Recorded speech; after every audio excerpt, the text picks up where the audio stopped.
के तपाईँलाई थाहा छ तपाईँको खुसी र तपाईँको अस्तित्व यो बीचको सम्बन्ध कति नाजुक छ भनेर? म अनि मेरो यो बीचमा कति धेरै भिन्नता छ भनेर? नमस्कार, म प्रसन्न। म पनि सोच्ने गर्थेँ कि परिस्थितिको एउटा योगफल म हुँ। मतलब परिस्थितिले मलाई जस्तो बनाउँदै गयो म त्यस्तै बनिँदै गएँ र आजको प्रतिफल म हुँ भनेर म सम्झन्थेँ। धेरैले सम्झन्छन् समाजको एउटा उत्पादन हो हामी, र कतिले सम्झन्छन् वातावरणको नतिजा हो हामी। म सधैँ तुलना गर्थेँ कि ऊ त खुसी छ किनभने उसको सम्पत्ति छ, ऊ सन्तुष्ट छ किनभने उसको राम्रो व्यवसाय छ, ऊ आत्मविश्वासी छ किनभने उसको शैक्षिक पृष्ठभूमि राम्रो छ भन्दै यस्तै कुराहरू म जहिले पनि तुलना गर्ने गर्थेँ। तर मैले त्यति बेलासम्म तुलना गरेँ जबसम्म मैले अयुबको कथालाई पढेको थिइनँ। र त्यहाँ अयुबको किताबमा परमेश्वर र शैतानको एउटा संवाद हुन्छ, जहाँ शैतानले प्रश्न गर्छ, अयुबले के त्यसै परमेश्वरको भय मान्छ र? उसका सबै थोकहरूमा तपाईँले आशिष दिनुभएको छैन? उसको वस्तु सबै संसारभरि फैलिएको छैन भनेर शैतानले भन्छ। र मैले भने म खुसी छैन किनभने मसँग सम्पत्ति छैन, व्यवसाय छैन, सफलता छैन। शैतानले भन्यो अयुब खुसी छ किनभने उसँग सम्पत्ति छ, व्यवसाय छ, सफलता छ। र मलाई यहाँ आएर थाहा भयो मेरो सोच्ने तरिका र शैतानको सोच्ने तरिका उस्तै उस्तै हुँदैछ। अब तपाईँहरूले सोच्नुपर्छ तपाईँहरूको सोच्ने तरिका कस्तो हुँदैछ। धेरै समय पहिले उज भन्ने देशमा एउटा अयुब नाम भएको मान्छे थियो। ऊ परमेश्वरदेखि डराउने र दुष्टताबाट अलग्गै बस्ने निर्दोष र सोझो थियो। र उसको 7 जना छोराहरू र 3 जना छोरीहरू थियो। र त्यति बेलाको समयमा 7 र 3 बनिएको सङ्ख्यालाई पूर्णताको सङ्ख्या भनिने हुन्छ। र उसको 7 जना छोराहरू र 3 जना छोरीहरू भएकोले उसको परिवारलाई पूर्णताको परिवार भनिन्थ्यो। र धेरै वर्ष पहिलेको कुरा भएकोले त्यति बेला धन सम्पत्तिलाई पशुपालनमा मापन गरिन्थ्यो। र त्यति बेला अयुबसँग कपडा, ऊन जस्ता कुराको लागि 7,000 भेडाहरू थियो। व्यापार र टाढा टाढा यात्रा गर्नको लागि उसँग त्यति बेला 3,000 ऊँटहरू थियो। र उसँग खेती किसानी गर्नका लागि 500 हल गोरुहरू पनि थियो। र भारी बोकाउन, सामान ओसार पसार गर्न जस्ता कामहरूको लागि उसँग 500 गधाहरू पनि थियो। र उसको त्यति धेरै थोकहरू भएकोले ऊ पूर्वको सबैभन्दा धनी मान्छे र राम्रो मान्छे थियो। र अयुबका 7 जना छोराहरू चाहिँ आफ्नो घरमा पालैसँग भोज गर्ने हुन्छ। र भोजमा दिदी बहिनीलाई बोलाउने र सबै मिलेर खानपान गर्ने हुन्छ। र यसरी भोज गर्ने क्रममा आफ्ना छोराछोरीले कतै मनमा पाप चितायो होला, परमेश्वरलाई सराप्यो होला भनेर अयुबले चिन्ता गर्ने हुन्छ। र उसले बिहानै उठेर होम बलि गर्ने, परमेश्वरलाई बिन्ती गर्ने र छोराछोरीको लागि प्रार्थना गरिदिने हुन्छ। जब संसार निदाइरहेको हुन्थ्यो अयुब आफ्नो छोराछोरीको लागि रगतको बलिदान दिएर स्वर्गको ढोका ढकढकाइरहेको हुन्थ्यो। आफ्नो छोराछोरीको आत्मिक सुरक्षाको लागि अयुबले गरेको मेहनत र त्याग उनले परिवारको लागि गरेको निस्वार्थ प्रेमको प्रमाण थियो। तर एक दिन यस्तो हुन्छ, स्वर्गमा सबै स्वर्गदूतहरू परमेश्वरको अगाडि भेला हुन्छ र त्यो भेलामा शैतान पनि त्यहाँ उपस्थित हुन्छ। त्यो देखेपछि परमेश्वरले शैतानलाई भन्नुहुन्छ, तँ कहाँबाट आइस? र शैतानले जवाफमा भन्छ, म पृथ्वीको चारै कुना घुमेर आएको। त्यो सुनेपछि परमेश्वरले भन्नुहुन्छ, के तैँले मेरो दास अयुबलाई देखिस्? अयुब जस्तो सोझो र निर्दोष, परमेश्वरदेखि डराउने र दुष्टताबाट अलग्गै बस्ने अरू कोही पनि छैन भनेर परमेश्वरले त्यहाँ भन्नुहुन्छ। त्यो सुनेपछि शैतानले अर्को प्रश्न गर्छ, अयुबले त्यसै परमेश्वरको डर राखेको हो त? के तिनलाई तिनका घरना र तिनका सबै धन सम्पत्तिलाई तपाईँले चारैतिरबाट बार हालेर सुरक्षा गर्नुभएको छैन? तिनका सबै काममा तपाईँले आशिष दिनुभएको छ।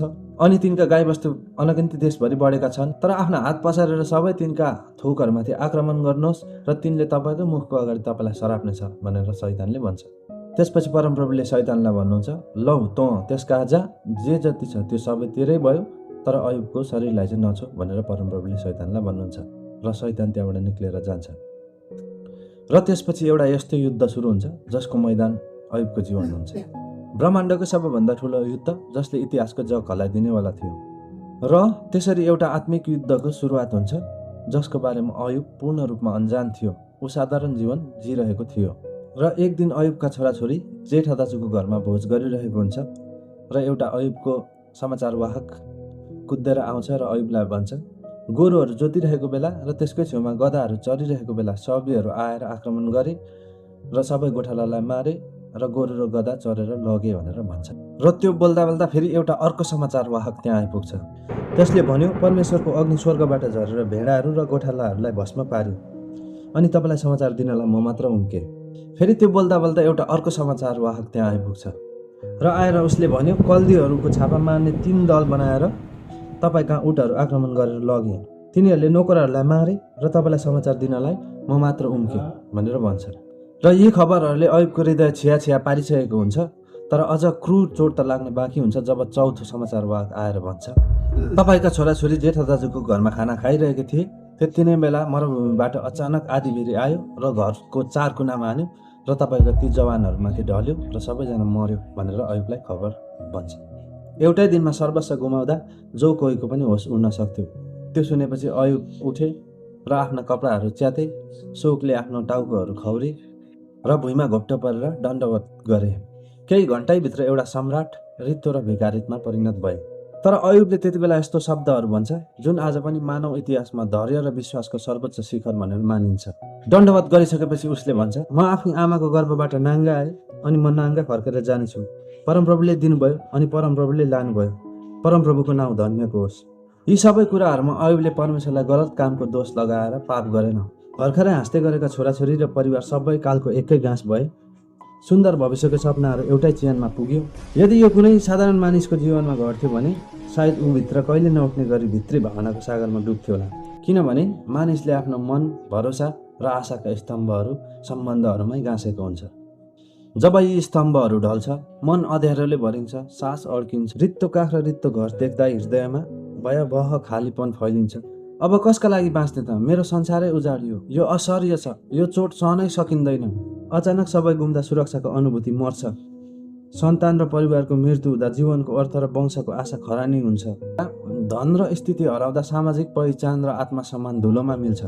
यसरी एक्लोपन बढ्दा निराशाले मानसिक सन्तुलन बिग्रन सक्छ र मानिसहरू आत्महत्याको सागरसम्म पुग्न सक्छ। आफ्नै छायाले पनि साथ छोडे जस्तो लाग्छ। तर अयुब उभिरहे। उसका 10 सन्तान एकैसाथ बिते, सारा सम्पत्ति सखाप भए, तर ऊ झुकेन। बाहिरको संसार ढल्यो तर उसको भित्री मन हारेन। मृत्यु र अँध्यारोले छोयो होला तर ऊ चुपचाप शान्त र अडिग उभिरहे। र सबै कुराहरू एकैछिनमा खरानी भएर हराएर गए, तर अयुबको आत्मा र अयुबको विश्वास कहिले हराएन। सबै खोसिन सक्छ तर चरित्र होइन। सबै भत्कन सक्छ तर विश्वास होइन। सबै खोसिँदा पनि जो परमेश्वरलाई छोड्दैन उसको कहिले हार हुँदैन र अयुबको पनि यहाँ हार हुँदैन।